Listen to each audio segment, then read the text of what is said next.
Lads, we're here! As a result of the reality of them working together and the group dynamic, because they really didn't like Randall, because Dave was so pushy all the time and wanting close-ups when the other separate from the others, and so within the group, within the group there was this nastiness, and it was to me another good moment in the film because it really was based on the reality of their own relationship during the making of the film. But again, we're in that position then, which has become harder and harder, to have the complete freedom to do what we wanted to, when we wanted to. There were no pressures outside of us to do this, that, the other thing. We just had to keep fixing it as we went along. Yeah. I mean, whether there were pressures, presumably financial pressures or not, once you get the sort of basic cast together. Well, that's why we couldn't shoot certain scenes. In the end, we had to cut them out of the film, which then created problems. That's why we wrote certain scenes. The scene with, remember, I was to play Robin Hood. One of the great this is we better make clear. This is one of the great sacrifices for the film, and Mike needs full credit for this because he was going to play Robin Hood, the scene he wrote for himself, and to help get the money, we had to hire the tall guy. Yeah, we had to hire the tall python. And what did he want to play? Robin Hood. But it was actually very, very good. He was superb. My only regret is that the scene I wrote for myself just wasn't quite nearly as good as the Robin Hood scene. And John made it wonderful. He had that marvellously condescending, patronising tone, which he said was based on the Duke of Kent, very specifically. I don't know whether John ever met the Duke of Kent. Sort of kindly, slightly distant. Yes, and how are you? Jolly good. Yes, you rob a lot, do you? Very good, very good. It's just, I can't imagine anyone doing it better. And you're a robber too, are you? How long have you been a robber? 4'1". Good Lord. Jolly good, 4'1". Yes. Well, that is a long time, isn't it? Yeah, but that was Derek O'Connor. Now Derek was in Jabberwocky, and he was in Brazil. And Derek's quite extraordinary because he had a lot of lines which he decided he didn't want to say, and he would just he would just grunt things. Yeah. And then oh God, it's embarrassing. The other actor who played then Marion.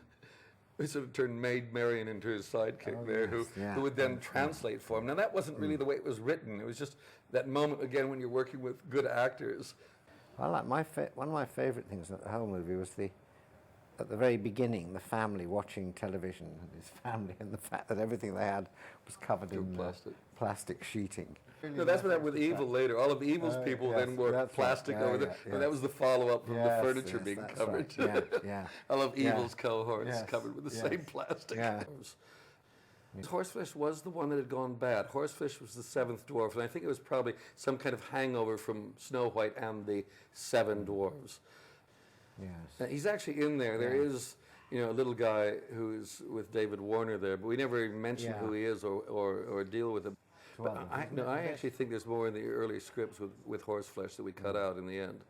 And I always felt it was a little bit like writing Python in the sense that when we had written sketches in Python, large chunks, and you couldn't get from A to B, Terry would very often be deputed to do an animation, and they'd be very ingenious and it'd get you through, and whew.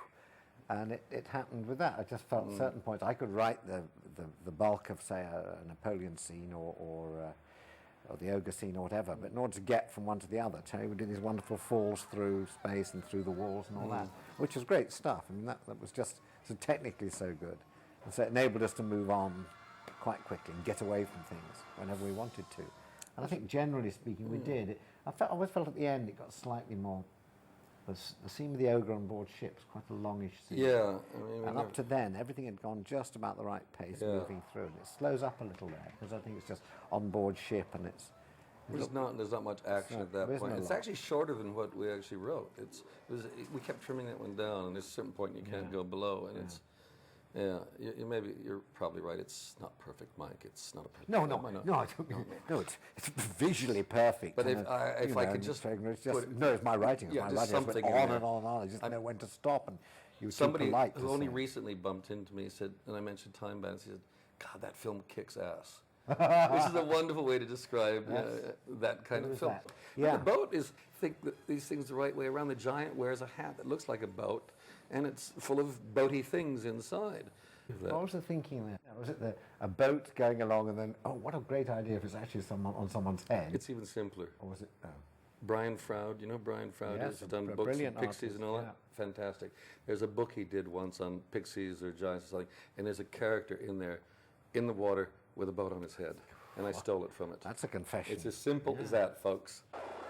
We did say out of that business that what you do in the past is going to affect the future. We just avoided getting into that because we just kept plummeting further into the past and then made the sidestep leap into the land of legends. So, right out of that one. I think the problem with a lot of films with time travel, they're slightly more pretentious. They think they've got to say more important things, where we're free from that.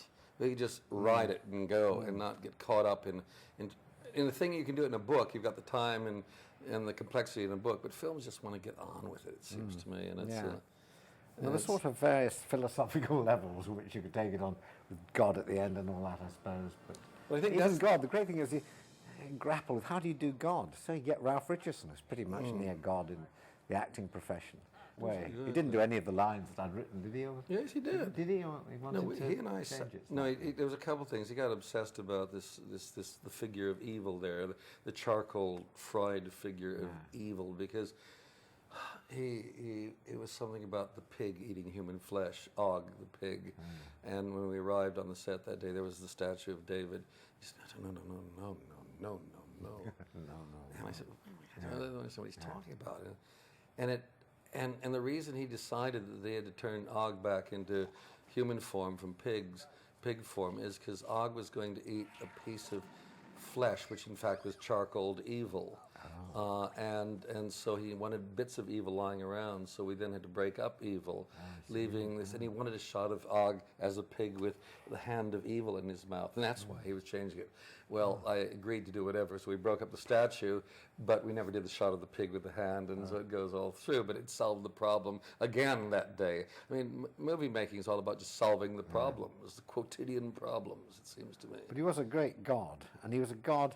Again, I liked all the characters. They're really basically sort of very modern characters, most of them. They're all the same sort of obsessions and hang-ups, and he was a very sort of prissy sort of bank manager type. Headmaster, I always thought. Headmaster, that's right, yes. Who posted the letter. This pain expression. Right, yes. Kids left kids around the place. Yeah. No, he was magnificent, and I think, and I love the fact that we actually do this philosophical scene at the end of this movie. Yeah. You know, why do we have to have evil? Yeah. Questions like that are actually asked, which are not normally asked in films, especially kids' films. And it's wonderful, and that was the moment I was really pleased with, because I had him walk behind the pillar when the kid asked the question. Yes. And rather just stand, I said, just walk out behind the camera just stays there, and he goes. And then he comes back, and then I think it's something to do with free will. Yeah, that's right. Something to do with free will. Magnificent nice stuff. Lines like that. And also evil. I mean, David Warner was quite a showman, really, and really liked all things evil could do. And all these zapping things. Which is quite out of control most of the time. But I loved his obsession with all the things that God had gotten wrong. Yes, and his belief in technology is the answer to everything. Like, it's a simple character. It's just very funny. Yeah. And and yet he's threatening at the same time. And I just think the balance between the threat and the comedy was one of the things I'm really pleased with in the film. You always felt there was danger, but not too much. And and these were smart people. Even the dumb ones were smart. It always struck me in the film. But with some mystical sort of, metaphysical issues on a very banal level. That was nice. First started showing it here, there were a lot of adults who were struggling with it because it was going too fast for them. They didn't know where it was. The signposts weren't clear. They wanted a nice, clear narrative structure that said, after this, that'll happen, and get ready for the next thing. And the fact it was leaping around the place, which the kids immediately just went for.